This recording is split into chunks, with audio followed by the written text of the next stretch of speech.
And anyone who thinks of the Caliphate as a centralized totalitarian state is dead wrong. It will not last a day, and it will be a horrible nightmare because it will never be Islamic. Since the destruction of the Ottoman Khilafah at the beginning of the 20th century, many Islamic movements were formed to recreate the very institution behind much of our historic ascendancy as an ummah. These calls tended to be top-down projects that borrowed much from the nation-state authoritarian political models of the 20th century. Their vision for a caliphate was open to one-man rule, concentrated power, and erosion of citizen rights. The consequent failure of the Arab Spring, albeit in its first wave, also challenged these 20th century movements, whose programs were revealed to be ill thought through, and the rise of ISIS, no matter how abhorrent and repulsive, merely showed the Muslim public why one needs to read more carefully Islamic political projects and their ambitions. My guest this week, Professor Ovamir Anjum, has not given up on the duty to re-establish the Khilafah. Instead, he argues that any future reconstruction of this sacred institution has to be premised upon what he calls an Ummatic framework, an ummah-centric model. He argues that the Rashidun model was fundamentally based on the consent of the ummah and through shura, that is consultation, and this is how the earlier caliphs successfully built an empire unlike any other.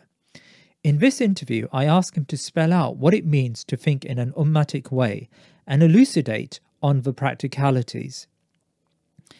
Ovamir Anjum is the Imam Khattab Chair of Islamic Studies at the Department of Philosophy, University of Toledo. He wrote the article Who Wants a Caliphate, which I shall place in the show notes, together with an earlier interview I conducted with him.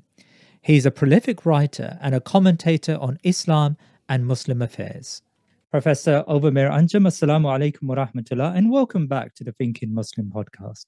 Alaikum assalam wa rahmatullah. Thank you very much for having me. Now, Professor Anjum, you wrote your piece on the Yaqeen website, Who Wants a Caliphate, in late 2019.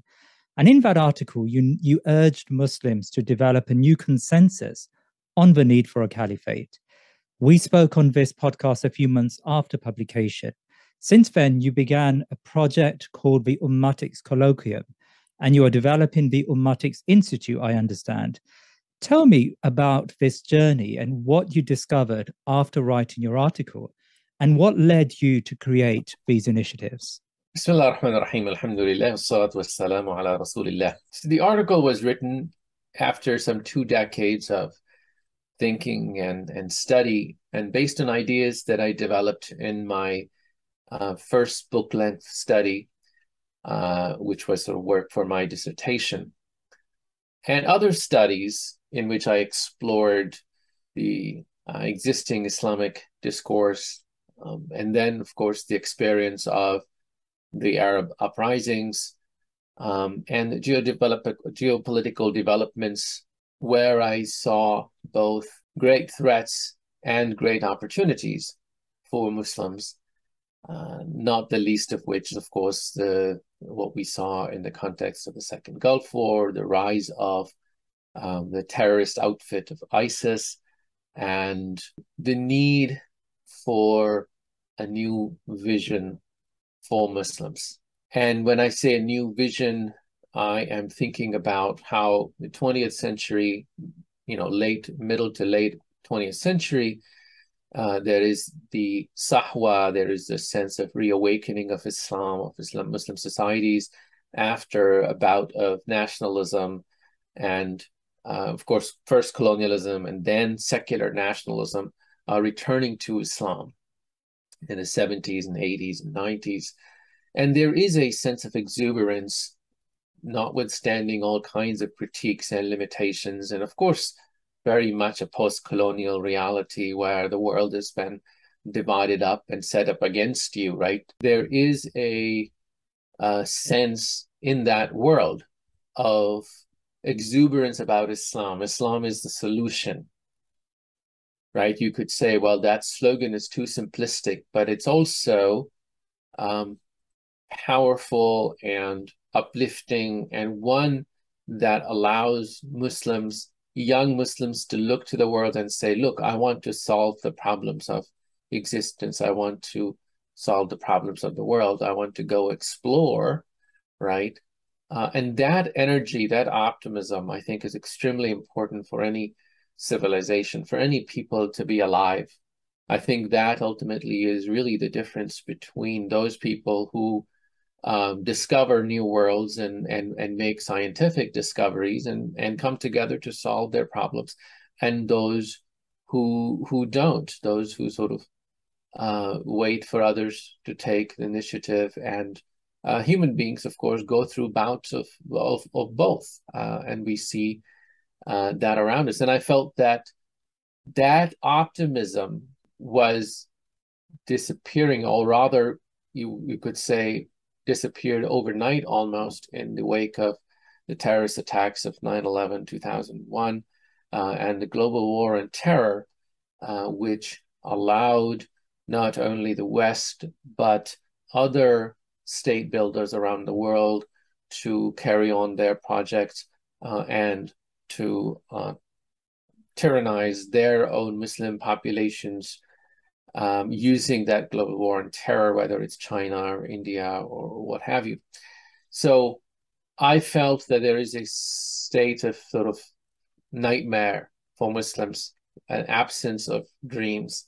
And secondly, there is an opportunity, on the other hand, that comes from the parallel development in the world of a globalized world, a world that is, of course, we all know, very unequal, but also it has created great opportunities for certain winners, and it nevertheless has sort of intensified social interaction, exchange of knowledge, exchange of peoples around the world, but especially among Muslims. Muslims from around the world are able to share sentiments, share a language, right? We are speaking English, and many people are speaking, or learning Arabic, or are traveling from one part of the Muslim world to the other.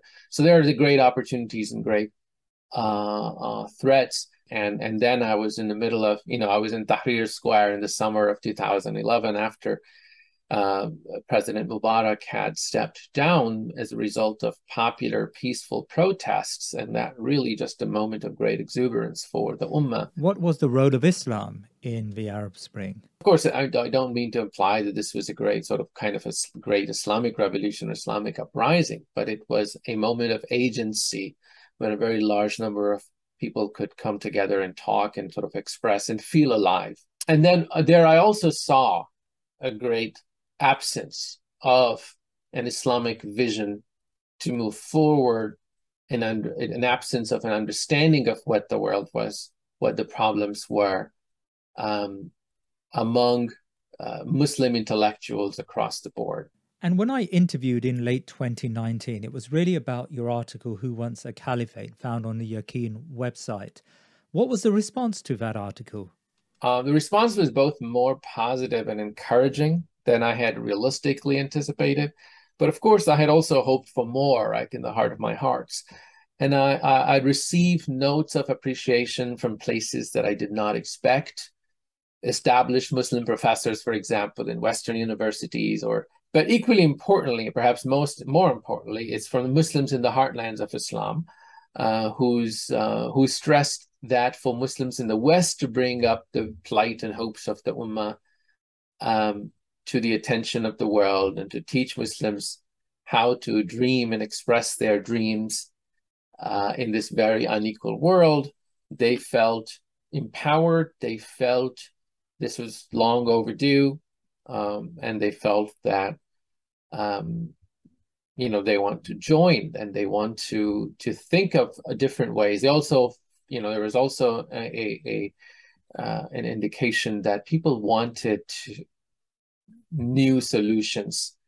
One thing that was, and that's really part of the project that we are undertaking, is that people wanted to know what new knowledge exists. Like, what are the social scientific knowledge, bodies of knowledge, humanities, technical knowledge, scientific knowledge, right? So people, I think, are instinctively appreciative of sort of newfound human powers. And when Islamic movements or some Islamic discourses, either by the ulama, the traditionalists, or the Islamists and whatnot, they don't take those things seriously or don't master them.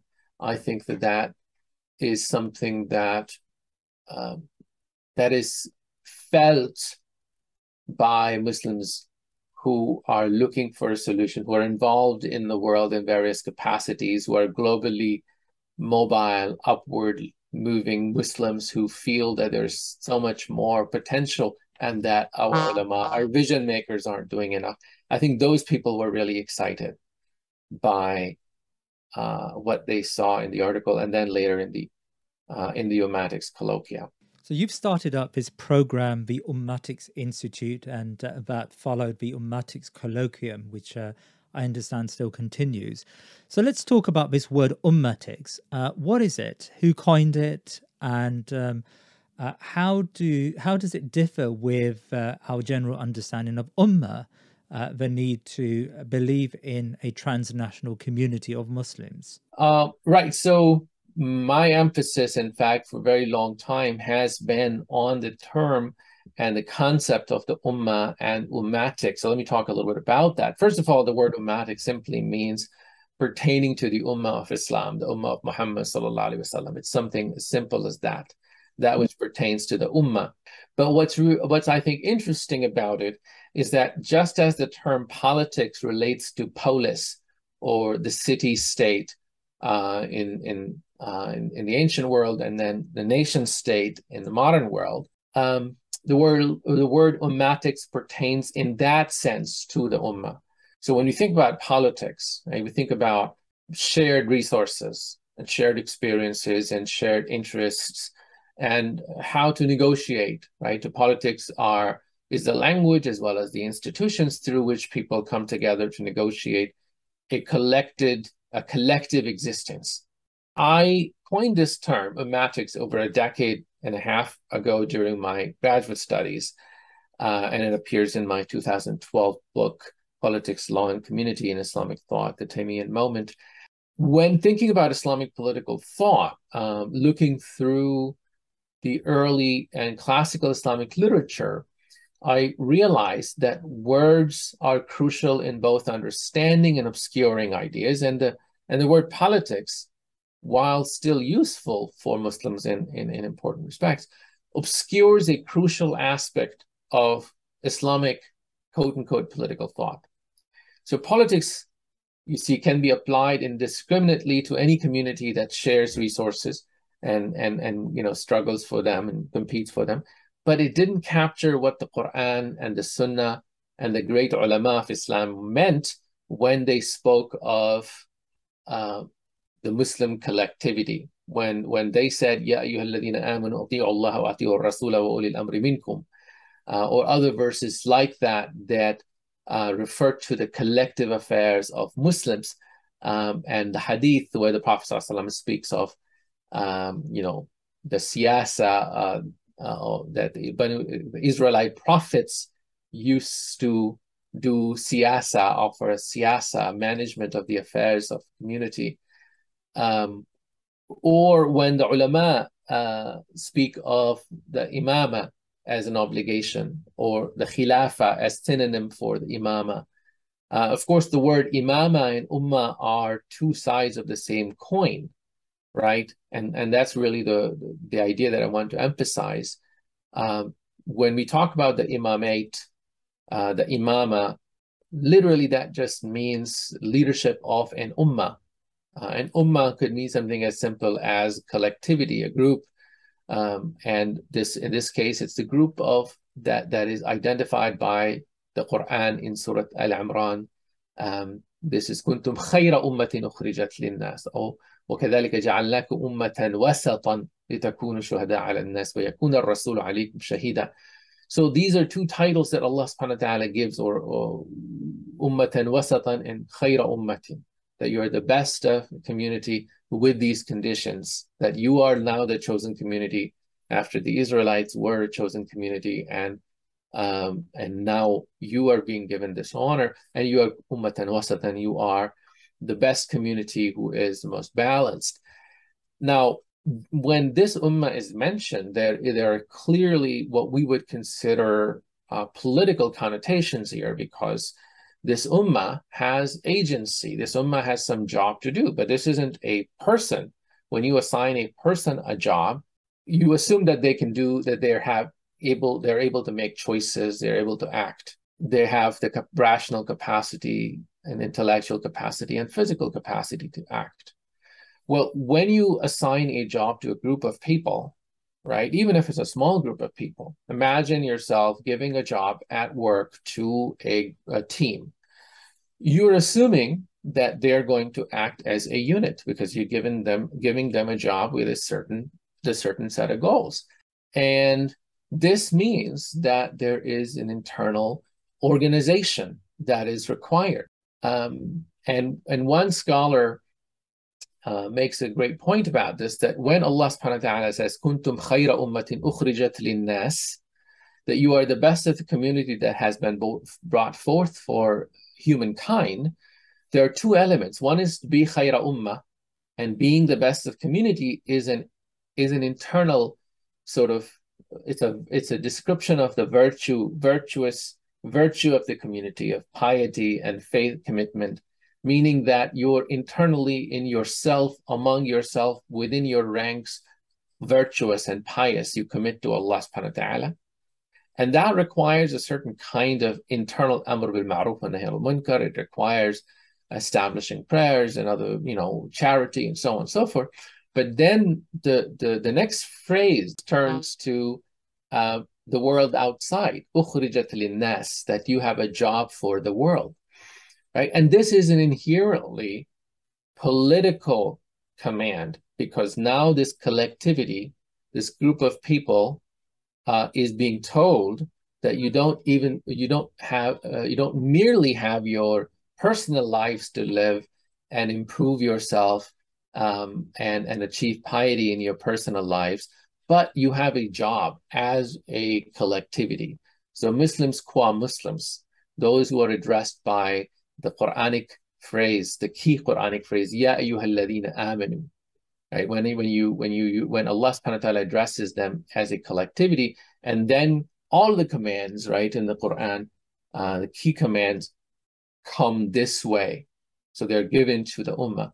So that's very much a political command. And that's the idea that I'm trying to capture.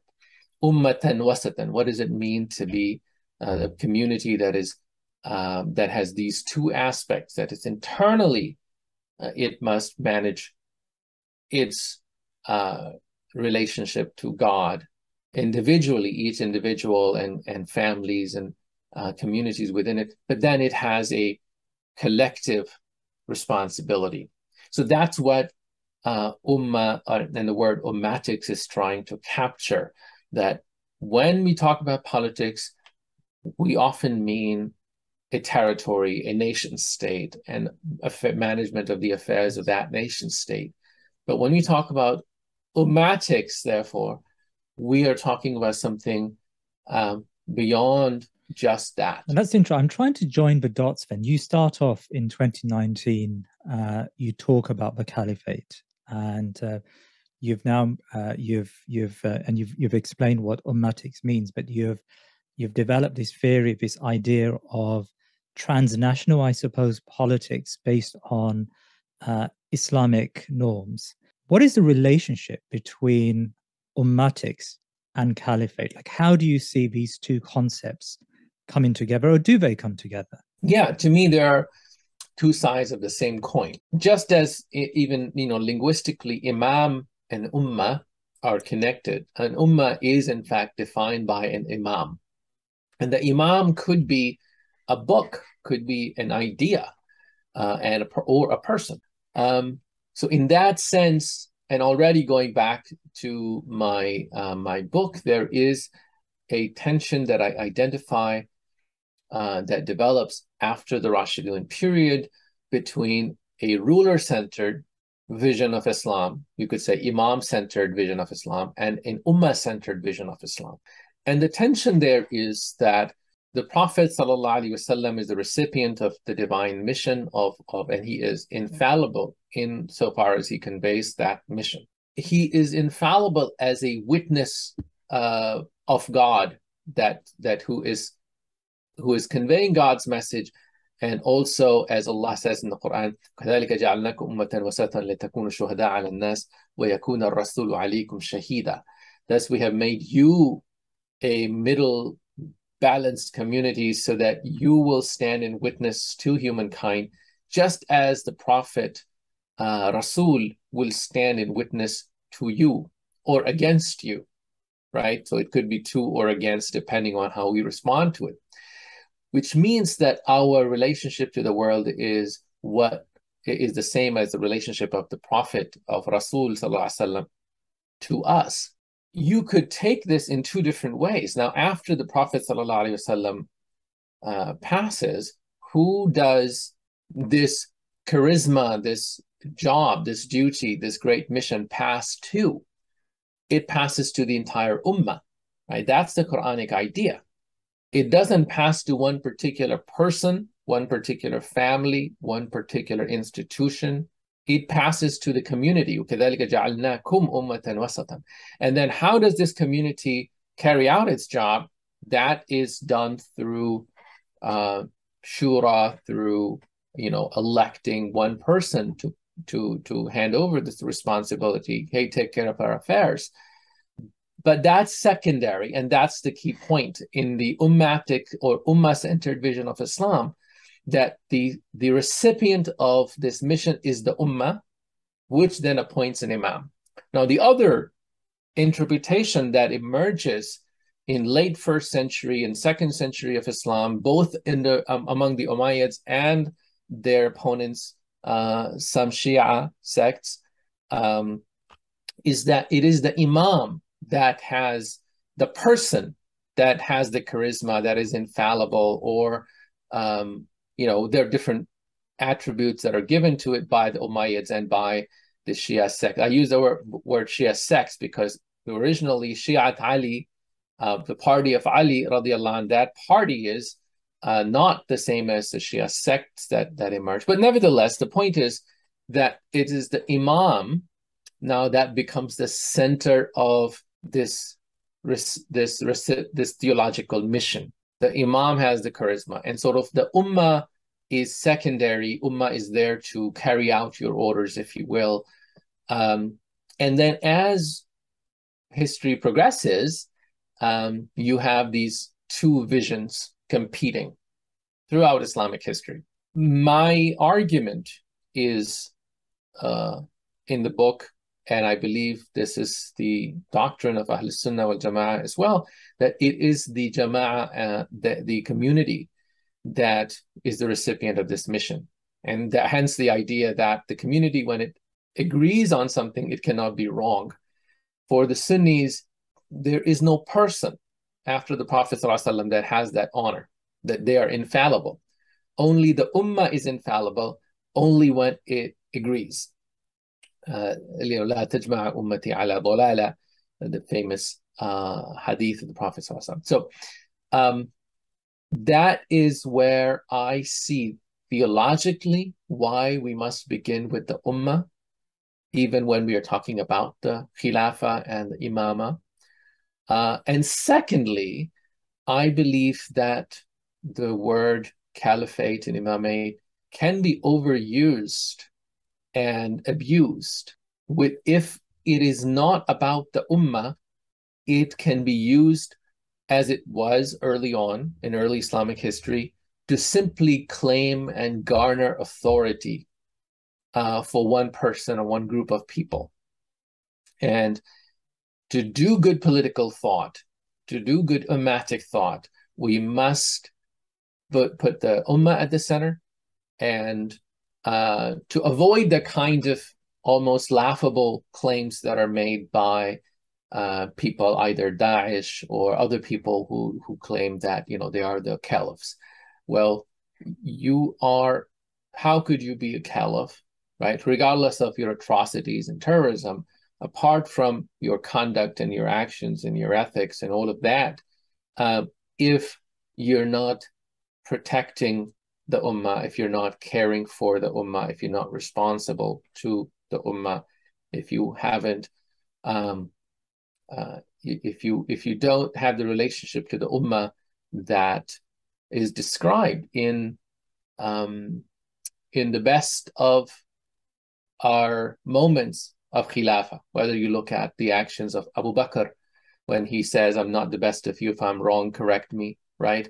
Or Umar radiallahu anh, when he says, my relationship to the ummah is the relationship of a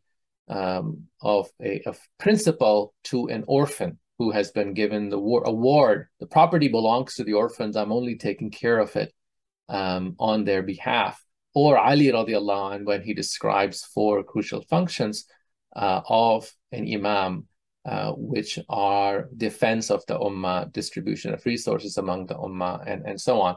None of those apply when you simply claim that you are a caliph. So anyway, those are my motivations for emphasizing the ummah before the imam.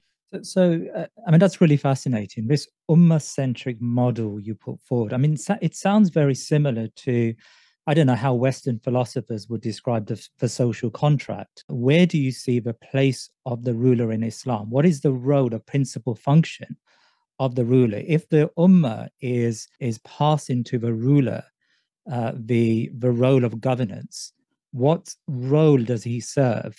So first of all, I want to say that the paradigm I have is really just, it's there already in classical Islamic discourse. If you read Al-Ahkam al-Sultaniyya of Imam al-Mawardi rahimahullah, which is written in the 5th century of Hijrah, which is really a summary or culmination of this discourse from earlier centuries, the imam or the khalifa is there to stand in relation to the ummah that the Prophet had, alayhi salam, insofar as he was a leader, but without having infallibility and prophethood, right? Literally, that's how it's defined.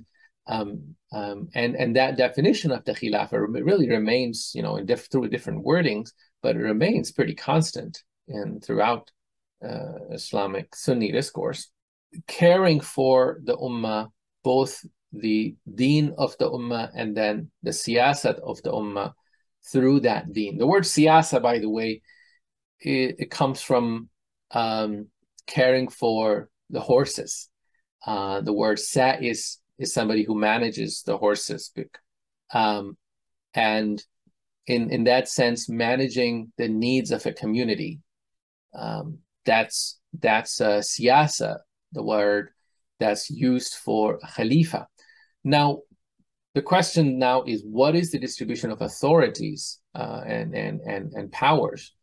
And there you have, of course, great tension between the imam-centered vision of Islam, in which the imam is sometimes given absolute authority and considered infallible, or not infallible but untouchable, right? So either there's a moral infallibility and untouchability, or simply power, might is right. In its worst forms, might is right, because God has given you power, and therefore a kind of a sort of a jungle law kind of morality and theology is imposed on that. That certain Umayyads would say, for example, because we are in power, God must have chosen us, and therefore by necessity, regardless of our conduct, we must be obeyed, and so Imam becomes the center. That was not the case either in the conduct of the early caliphs or in the actual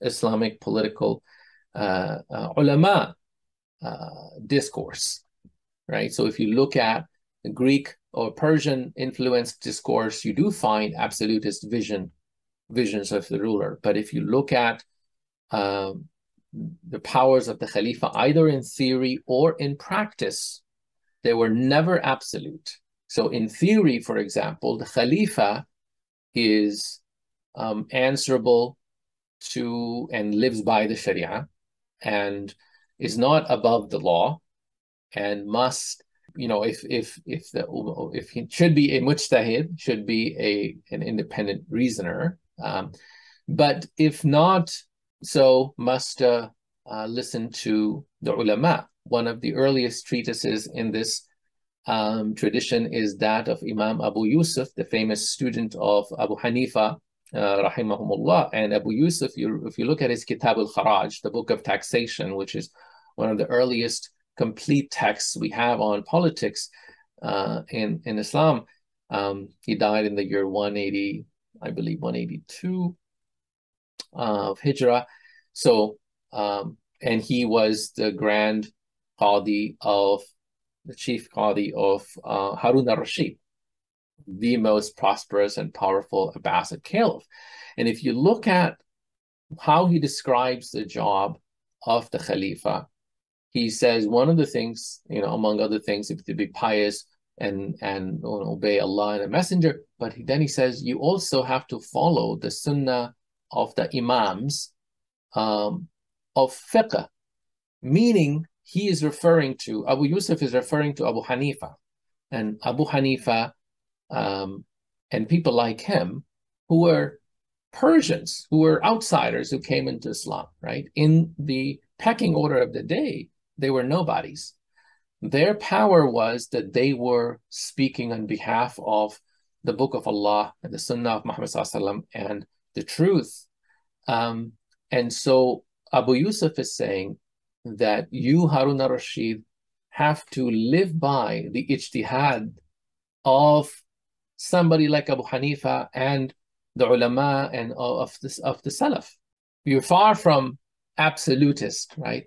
Not only can you not disobey the Quran and the Sunnah, but even on matters that the Quran and Sunnah are silent, you turn to the ulama.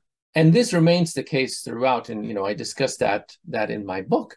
But in practice, you see, of course, Muslim rulers sometimes act in the same way that Muslims act in ways that are not Islamic. But you find that as soon as Islamic order and Islamic jurisprudence and law become established and respected, that changes in all of the, any regime. So you could look at the Ottomans, for example, early Ottomans, before Islamic law becomes well established, they do act arbitrarily. But when Islamic law becomes established after the 16th century or onward, there are cases when the caliphs, sultans, are deposed based on a fatwa of a judge. So my point is simply that the caliph's powers are not absolute.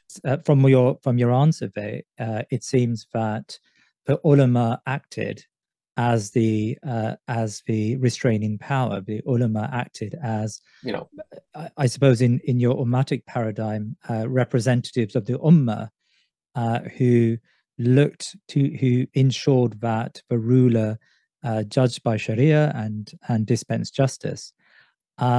Are we bound by this model? So in any future caliphate, would we have a group of ulama who would act as judges, who would represent Muslims in general, and they would be tasked at impeaching the caliph if he reneged on his obligations? Yes, for the most part.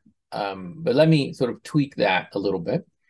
At least, as I said, there are at least 4 models of how caliphs related to the ummah in Islamic history. The first one, that of the Rashidun model, was the ideal model that Sunnis recognize as the ideal. All the 4 caliphs, and the Shia recognize the 4th caliph, Ali radiallahu anhu, wa alayhim ajma'in, as the ideal caliph, ideal conduct of ruler. These people did not act arbitrarily, but they were also ruling over a small city that was growing rapidly, and those institutions that they had at their disposal were not quite scalable. And as soon as, overnight you turn into world-embracing empire. Those institutions of simple face-to-face institutions that are based on piety and did not scale. And we had the Umayyads developed new institutions, borrowed from others. The Abbasids developed their own, borrowed from Persians, for example, the Persian Empire, and pious Muslims reacted to that in various ways. And I don't want to go into how that happened, both in terms of institution and discourse.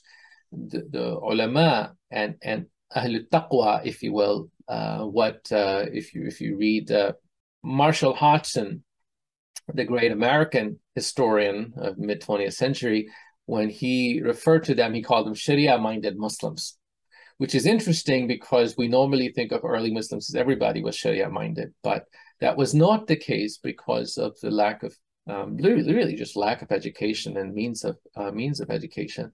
So those who were concerned with Sharia, with Islam, primarily, and were modified, if you will, they had those values as their primary values, as opposed to these being tribal people who sort of became Muslim. These Sharia-minded Muslims, when they saw that the empire has lost mechanisms of ensuring that the Khalifa, the Imams, are pious, they did two things, at least two that I want to point out. One, they never said that the Khilafah or the Caliphate is not necessary, not important. We have plenty of studies that show that the ulama always considered the Khilafah to be the primary obligation in Islam. Yet at the same time, they developed independence. Law in Islam, right, famously developed in private circles and sometimes in critical relationship, often in critical relationship to government, both the Umayyads and then the Abbasids. And these ulama became leaders of these, if you will, this check and balance against the powers of the caliphs, when the caliphs were powerful. But then there are other models so there is the Rashidun model, number one. Number two, what I call the imperial model of caliphate, later Umayyads and then Abbasids, who were actually in power. Think of Harun al-Rashid or Abdul Malik ibn Marwan. And then the third model is when they lost actual power, but retained enormous prestige, that all of these various Muslim sultans who sort of took away, after the fragmentation of the Abbasid Empire, who had local rulers, these sultans or governors, they continued to pay homage to the Abbasid Caliph in Baghdad, even though the Caliph himself did not have military control over these. In terms of sort of symbolic power and legitimacy and social structure, the Caliph remained the head of this structure throughout. So much so that famously Imam al-Ghazali, rahimahullah, in 6th century of Hijrah and 11th, early 12th century of Common Era, wrote that if the caliphate ends, so will legitimate Sharia-based life, because our marriages and contracts that make social life possible are dependent on the qadis who are appointed and authorized by the Khalifa. So this is the third model in which you have a caliph as a symbolic head of life that is otherwise governed locally in a number of different ways. And then you could say a fourth model appears, which is similar to the second model, when the Ottomans come and over time, the 16th, 17th centuries, claim the same kind of powers that the early Abbasids have, meaning that both the person of the caliph and the actual power goes back in the person of the Ottoman Sultan. And of course, one could argue that a fifth model of caliphate is emerging in the 19th century when, because of European pressure, modernization, the Ottoman caliphs submit to a constitution. This model, of course, doesn't last very long, but it's a conceivable model.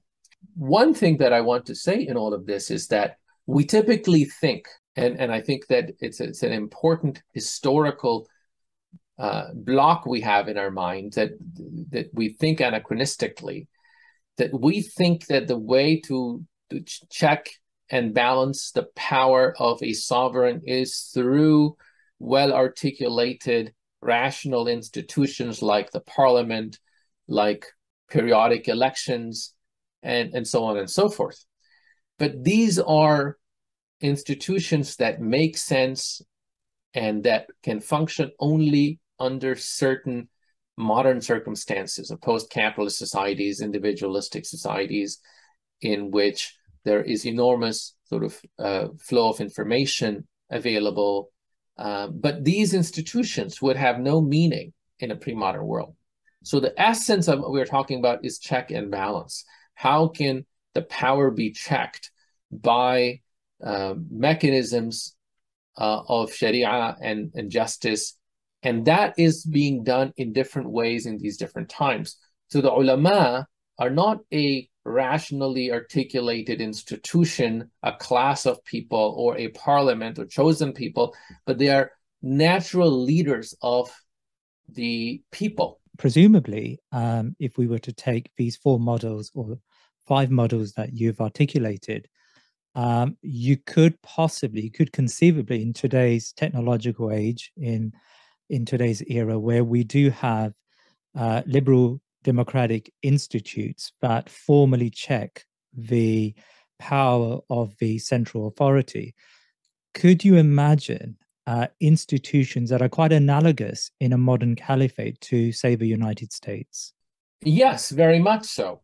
Only insofar, so I don't want to be misunderstood, only insofar as the United States and this the founding of the United States is a remarkable act because a relatively large number of people are able to articulate institutions that govern them and distribute their freedoms, and check and figure out a system of checks and balances, which isn't natural and organic, but rather constituted through an act of people who come together and write an constitution.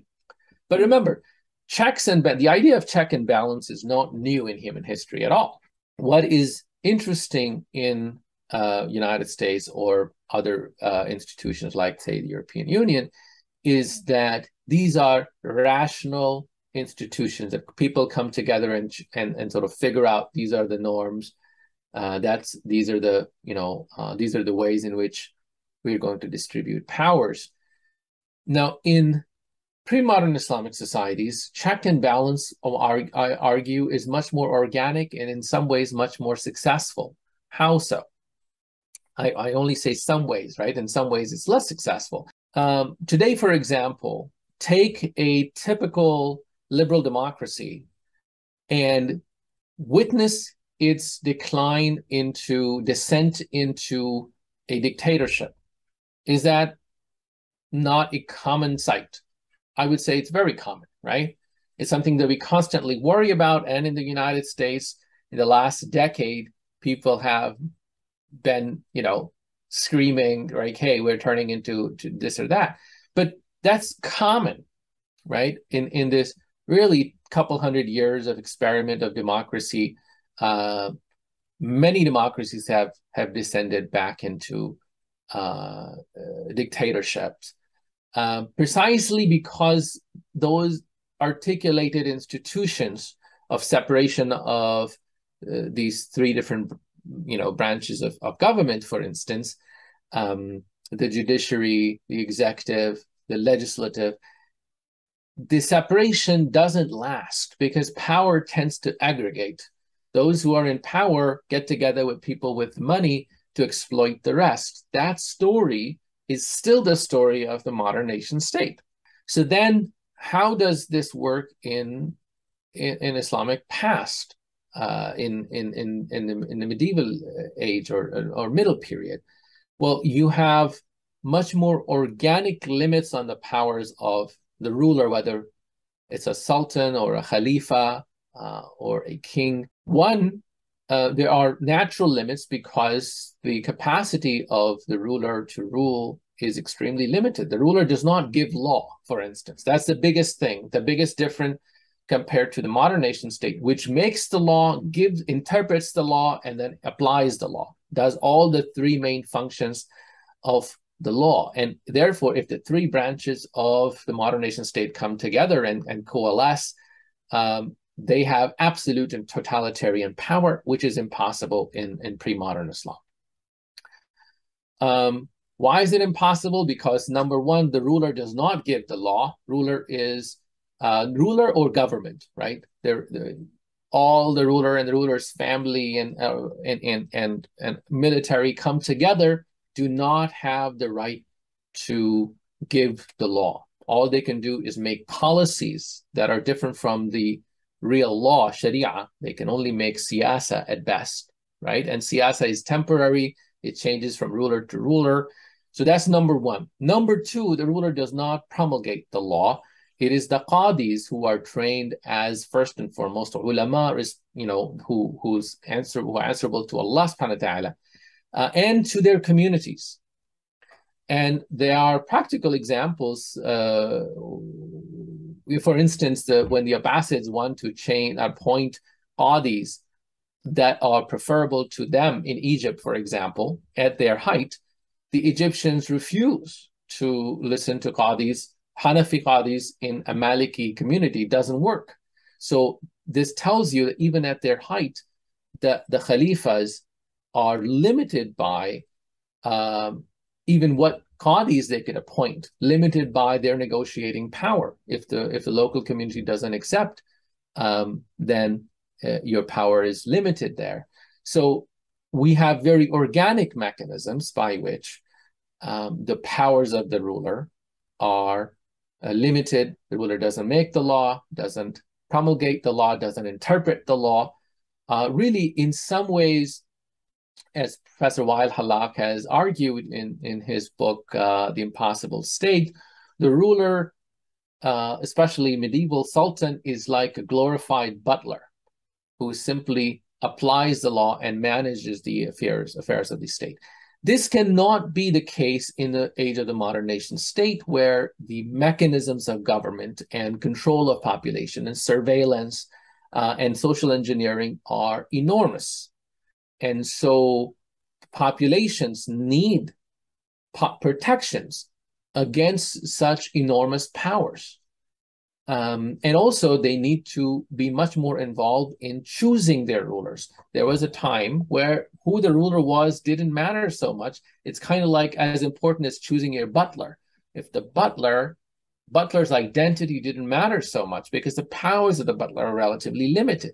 Now it's so much more important that if you think about the four models of the caliphate that we talked about, we are closer to the first model, the Rashidun model, because the powers of the caliph, or perhaps the second model, and therefore, like in the Medina, early Medina, the actual piety and conduct of the ruler mattered a lot because it's a small community that holds the ruler accountable. So there are two things that I'm saying. One, we cannot go back to the middle period model where there are organic checks and balances and limited power that's available to the ruler, because those assumptions do no longer exist. And the second thing I'm saying is that in some ways, this is not the end of the world, but rather we have the opportunity to go back and learn more directly from the early models. You, in your answer there, you talked about the structure or shape of these five models of caliphates. And from my understanding, then, from what you've described, could you envisage because we know from Islamic history that, I mean, you've described the different periods of history, but we know, or we were led to believe, that the Caliphate is a very centralizing state where the Caliph has power, but also the Caliph has ultimate rights over decision, so over decision making and policy making. Could you envisage a modern caliphate to share maybe some of those qualities of the interregnum period you described between the Abbasid period and the Ottoman period, where you have a high degree of what we would today term federalism, where local communities are able to conduct their policy affairs almost completely separate from the central state?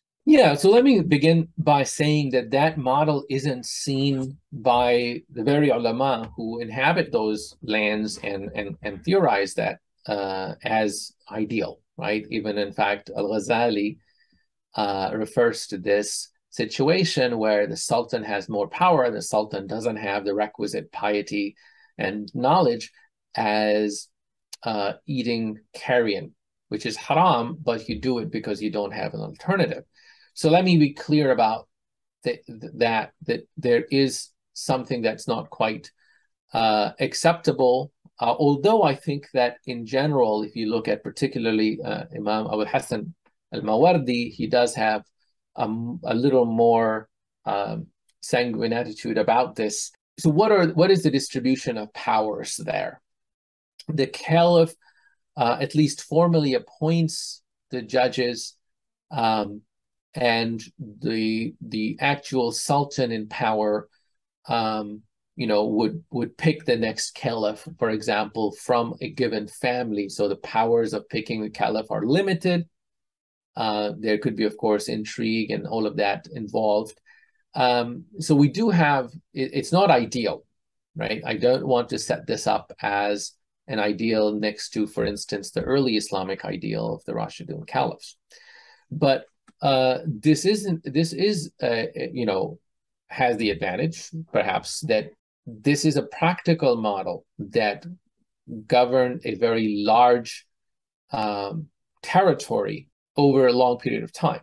Now, of course, technologically, I believe we are much more capable of doing better institutional design than was possible at that time. By the way, I should say that, even in the Ottoman period, you have a similar kind of situation where even though the caliph has, sultan has powers, but it's a very hands-off system of government. Outside of Istanbul, partly because of sort of limitations, the government is hands-off. Now, if you're going to go back to that model, and I think we should think about that, it has to be designed. It isn't merely a limitation of capacity, it has to be a limitation based in principle. But what are the distributions? I think that throughout Islamic history, the caliphate has ruled with a relatively light hand, in some ways by necessity, because already in the time of Prophet ﷺ, non-Muslims have dhimma contracts and live by their own laws, live by their own norms. And that, of course, under the Ottomans becomes more regulated as a millet system at some point.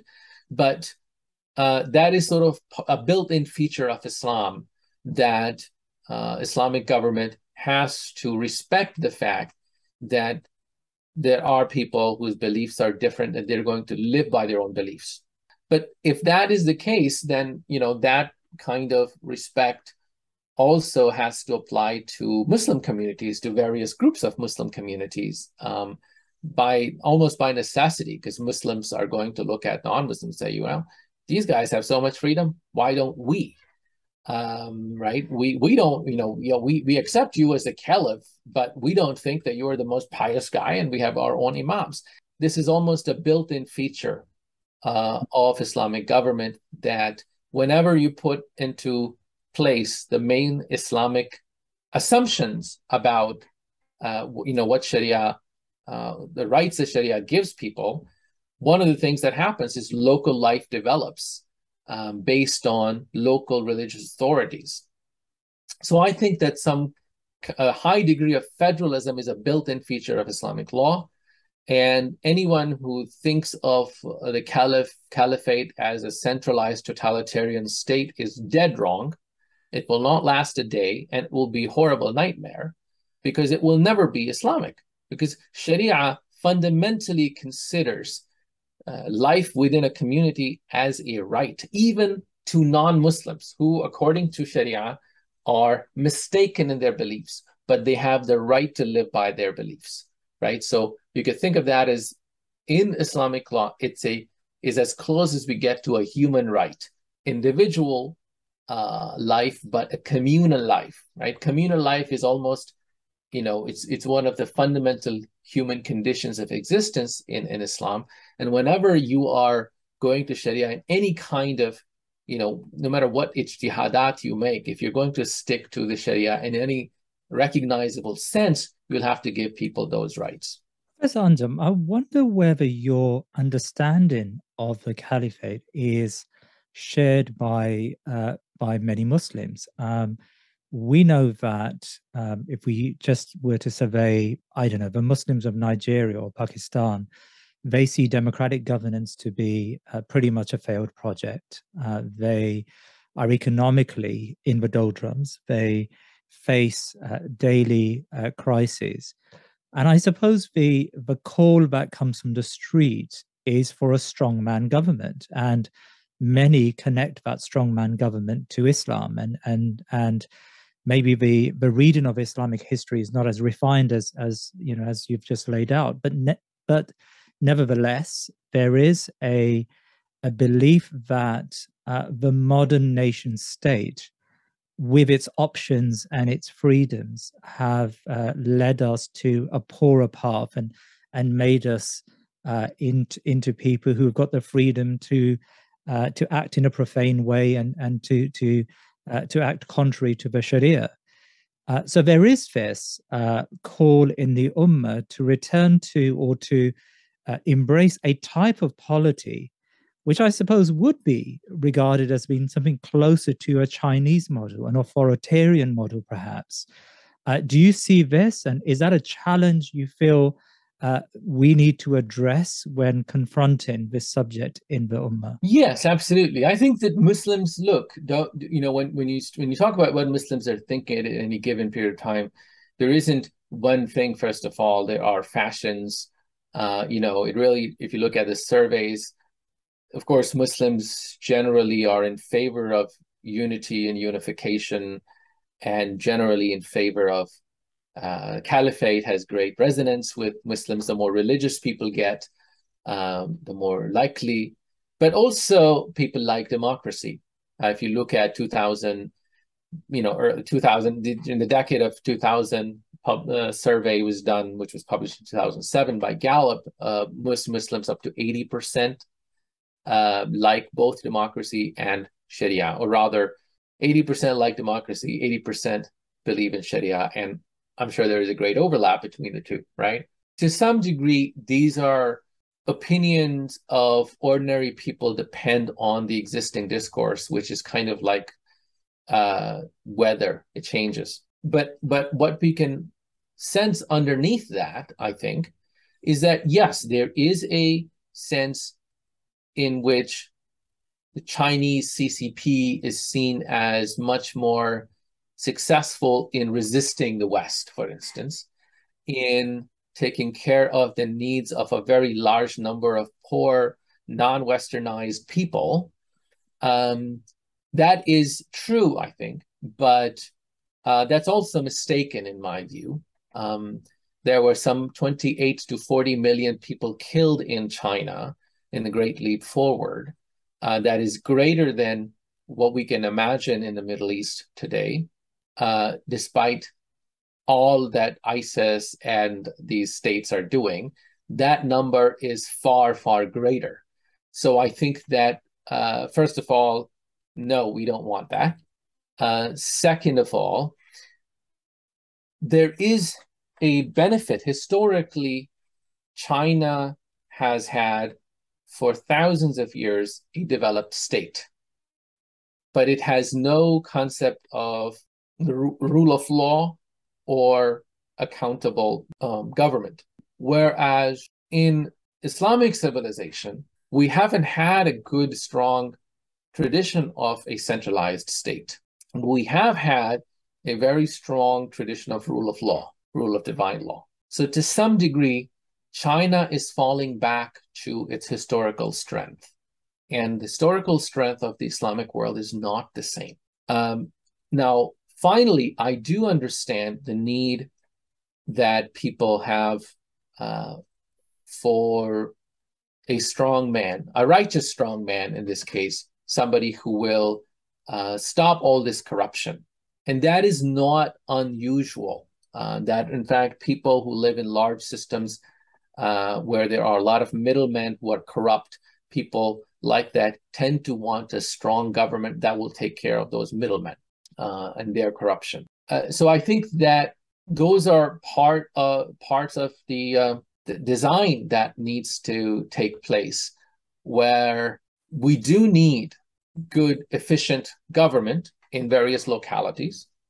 But I am sure that, let's say, people in Pakistan or Afghanistan would not like to be governed by somebody who is sitting, let's say, in Turkey or Riyadh. They would not like that, no matter what they are saying today. What they will accept is a strong government in Afghanistan, strong government in Pakistan, that is unified and that maybe sits on a fair council in Riyadh or Istanbul or what have you. People do have, these nation states have created local cultures and local identities. I don't think they need to be destroyed. They are, I am, as a historian, I'm respectful of history, and I do not like utopian projects that do not respect people's lived experiences. So both from an Islamic theory perspective, but also very much from the empirical perspective, I think that governments that do not respect local knowledge, local needs, local sentiments, fail. We know that when we consider projects, supranational projects around the world, like the European Union project, which I suppose is the most integrated union in the world, the ideas of this union, the general parameters of what the European Union would look like in terms of its supranational unit were laid out in papers many decades before the 1950s, when the first aspects of this union were created. I wonder how important in your mind is it to explain what the caliphate, this modern caliphate, would look like in a detailed form, and secondly, how important is it to convince large numbers of people, the Muslim masses, the intellectuals, the ulema, of this model? I think this is very important, but also I start with the assumption that the ummah is already ummatic. Most Muslims think ummatically.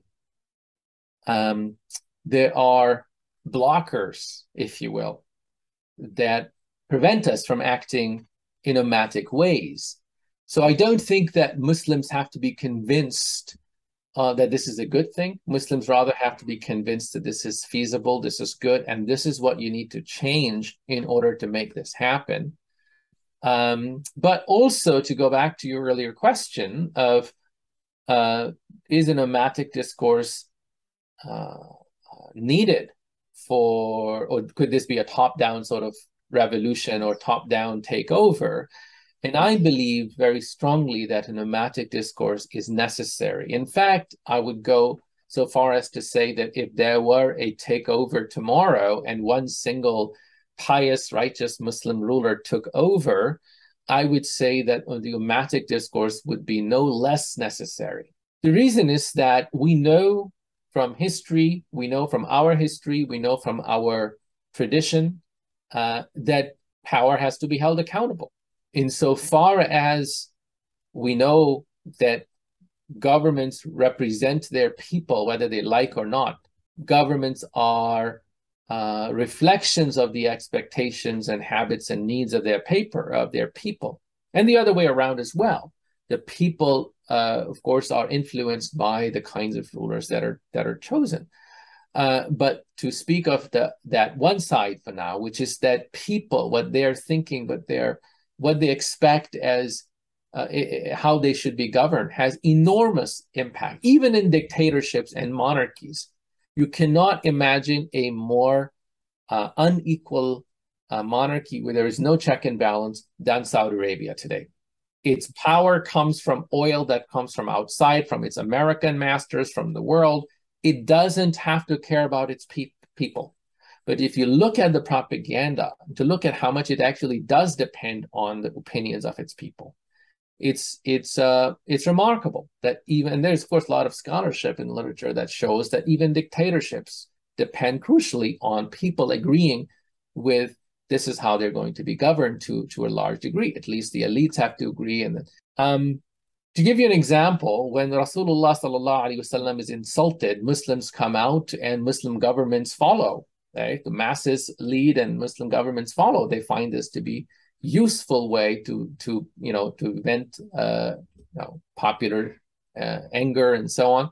These same governments who know that they could not insult the Prophet sallallahu alaihi wasallam, they will massacre large chunks of their population and take away their rights because they know that people are not going to come out on the street for those, right? Well, that is the problem, right? That is what needs to change, because this, right, this our imagined caliph, what is the guarantee that that person is not going to turn into an MBS or an MBZ or a tyrant of one kind or another, if people are not, if people don't expect to be governed in ways that are fair and just and accountable. So I think that that's why this discourse is absolutely necessary.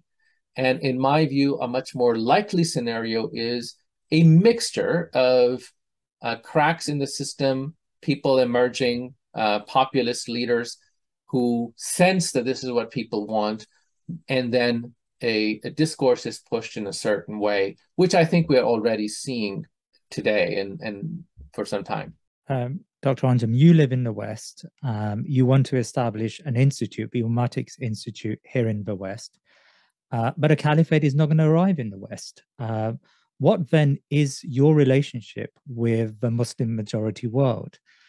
How can your institute make connections with activists and thinkers on the ground in Turkey, in Saudi Arabia, and in Pakistan? Right. So I think that for one, I want to also say that relationship to the West, something that I haven't spoken to yet. I think that it's very important to understand and to restate what you just said, that what we imagine at the Ummatics Institute, and that's the vision, is an Islamic civilization in the heartlands of Islam, one that is based in historical institutions and memories and desires of people, not to take over the world, but rather one that thinks of the world in terms of civilizational coexistence rather than clash of civilizations. And as such, I believe that Western civilization does not need to be an enemy, as many people, religious and non-religious, for various reasons, tend to think. In any more than Eastern civilization, any more than China will be your enemy or friend. I think that Islamic civilization needs to develop an attitude that Winston Churchill taught, that we don't have permanent friends or enemies, we have permanent interests. And I think that that's how Muslims need to think, that we have ummatic interests.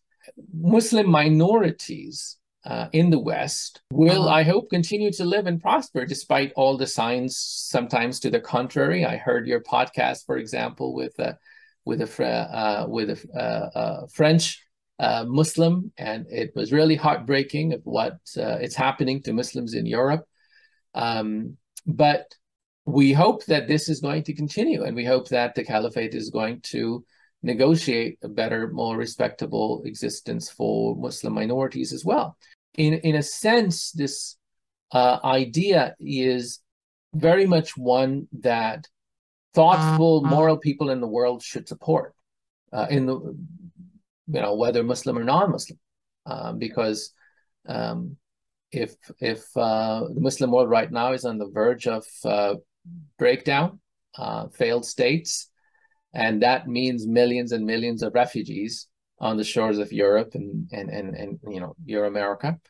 And to prevent that, if nothing else, we need to think about stopping the current policy regime in the Muslim world of dividing and ruling and conquering and oppressing and exploiting.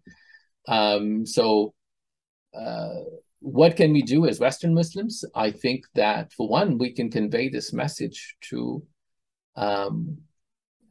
Western elite. I don't even think of Western countries as a unity anymore. I think that the elite live in a different world, and they are the ones who are responsible for the misery of their own people and the world over. We need to be conduits of this voice of Muslims around the world. I ask, the liberal world order is going through a pretty rocky period, but what underpins its success over the last century, so far as wealth generation is concerned, is, I suppose, capitalism's ability to generate enormous amounts of wealth and to take large numbers of people out of poverty. Even China, which boasts an alternative model, is not free from this global network of capitalist countries that all benefit from interdependence. How easy is it going to be for any Islamic government to break free from global capitalism?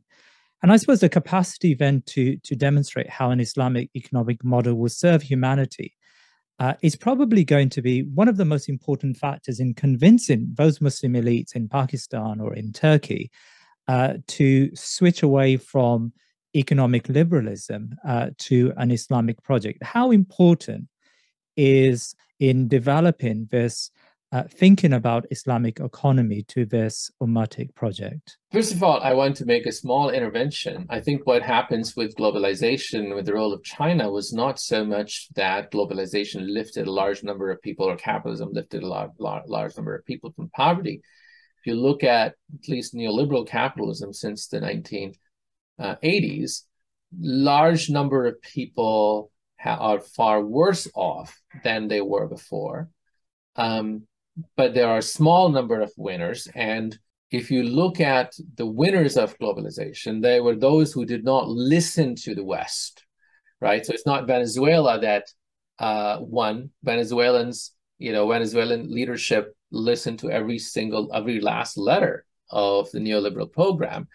It is China and India, to a large degree, that benefited from globalization, because these were large, so these are their features. They're large systems, large successful governments, institutionally successful, large governments that had their own vision, that did not listen, but they took advantage of the new changes and the globalization.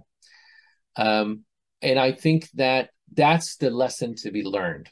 You cannot become a creature of Western run economic system, or you will be a Venezuela and a failed state, rather than don't look to China. You can't be China that way. You have to be large, right? The small economies tend to be more dependent. So you have to be independent, you have to be large, you have to have internal unity and strong institutional design that allows you to have your own sort of internal dynamic that can sort of by which you can negotiate with world powers. So the short answer to your question is, I believe that economic independence is absolutely crucial, but it needs to be thought of as piece of a larger puzzle, because economy is a very, it's a very tricky business. It's like very much, it's a interdependence is necessary for modern economies to exist. So therefore, what's necessary is a larger ummatic vision in which societies, not just one or two strongmen, but societies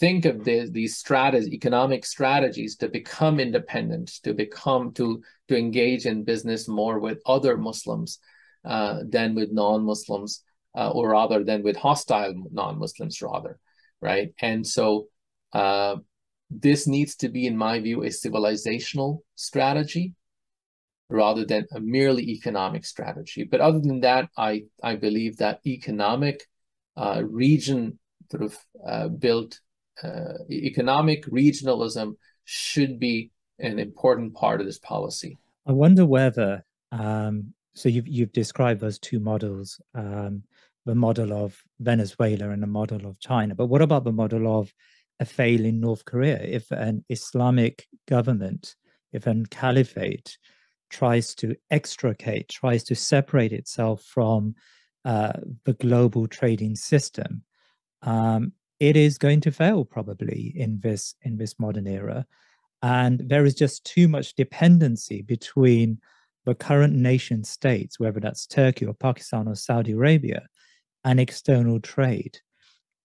Are you, when you call for economic autarchy or a form of regionalism where Muslim countries, they serve each other's economic fulfillment, isn't there a danger that that many elites in the Muslim world would just see this as too idealistic, and that's where the project fails? It fails on an assumption that an Islamic government is going to be any better than the half-baked, the problematic neoliberal projects that many Muslim countries have subscribed to.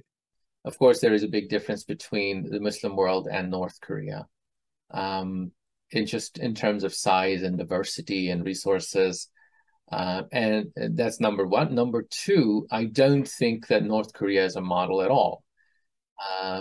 There may be something to learn from the need for independence, but I don't think that Muslims historically have ever, stopped trading with non-Muslims, right? We're talking about, that's why I qualified what I said, that hostile non-Muslim powers as opposed to friendly non-Muslim powers with whom we need to develop ways of coexisting and strengthening the initiatives that do exist. So, but one thing, I guess, if you allow me to change gears a little bit, what I have said here is really just one voice in an ummatic discourse and imagination that the Ummatic Institute wants to amplify, to discipline, to turn into a discipline, rather, I should say, so that these discussions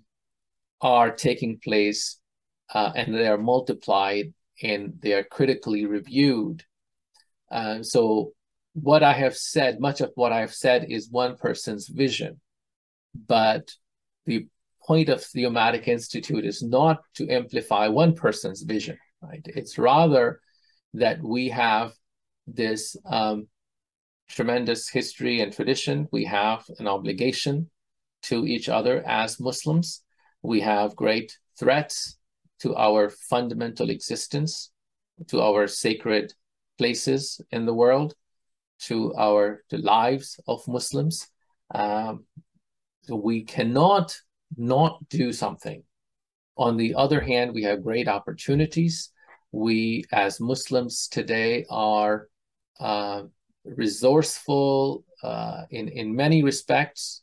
We are beneficiaries in some significant respects of globalization and the current world. Of course, we have lost a lot, but let us use the benefits that we have. The fact that we have Muslim scholars and academics and social scientists and Ulema everywhere, and then we have Muslims today that are more interconnected than ever before, and use that to design better institutions of Islamic governance, of Islamic interconnectivity, and amplify the best solutions that are coming out of disciplined studies. So Islamic economics, for example, I would not want to pontificate because that's not my field. But I would like to ask questions, and I would love Muslim economists who are interested in what we have just talked about to come join us, support us at the Ummatics Institute. The same goes for Muslims who are doing political science or anthropology or social sciences or Islamic studies, who feel that they have something to contribute to Ummatic discourse. That's what this institute is about. Oh, finally, if I can then ask you about the Ummatics Institute, if someone wanted to get involved, how do they get involved? And actually, who are you looking out for? You've described some areas there. So are you principally looking for Muslims involved in the social sciences, in Islamic studies? Is that your focus at the moment? I would say that we're looking for everybody and anybody who is committed to an Ummatic vision, who think that they have something to contribute.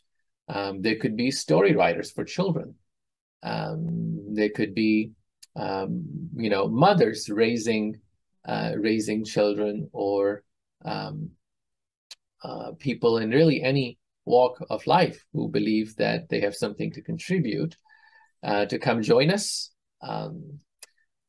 More specifically, we have defined certain projects or certain initial projects in our phase as we launch, and there we are looking for people who are who fall in roughly 4 areas: people who were interested in Islamic governance, political theory, people who are interested in Islamic society and social harmony, unification, solidarity, whether dealing with problems, Muslim,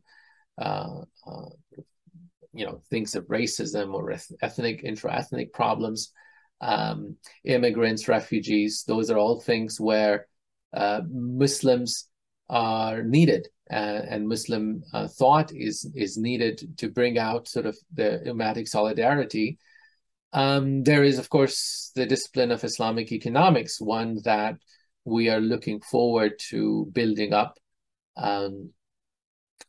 and perhaps last but not least, people who are interested in Islamic studies, Islamic norms, so generally the Ulema, Tullab al-Ilm, Sharia, who are interested in developing those aspects of Islamic tradition. You could visit our current website, ummaticscolloquium.org, which has these areas, some of these areas listed, and where you could register and contact us. And one of the things that we are doing, we have a team of people who are collecting people. That's the most important resource that we have. So we, in fact, have people who will reach out to you if you give us your contact, express your interest, and tell us your areas of interest and expertise. And we'll try to figure out where you fit in. Right. And are you looking out for experts? So someone who's a graduate of, or a PhD of a particular discipline, or are you also entertaining and looking out for students who are starting out in their academic careers? Mostly the former. At this point, we're looking for experts and people who have sort of a better idea of what they want to do, and they have an expertise. We do also encourage students to contact us to attend our colloquia, and we hope that in the coming year or so we'll be rolling out programs for students as well, reading lists and resources for people to envision their own programs, their own Ummatic trajectory, if you will. Dr. Ovamir Anjum, Jazakallah khair for your really insightful discussion today, and I hope to invite you back on to talk about some of these themes further, inshallah. I'd love to come back. Thank you very much. Jazana wa iyyakum. I hope you enjoyed that episode and found it interesting. If you did, please share this episode and the podcast with others. You may also want to subscribe to this podcast on your favorite podcast app. And do remember to leave a review on Spotify or Apple Podcasts. We also have a Telegram group. You're welcome to join that. All links are in the show notes below.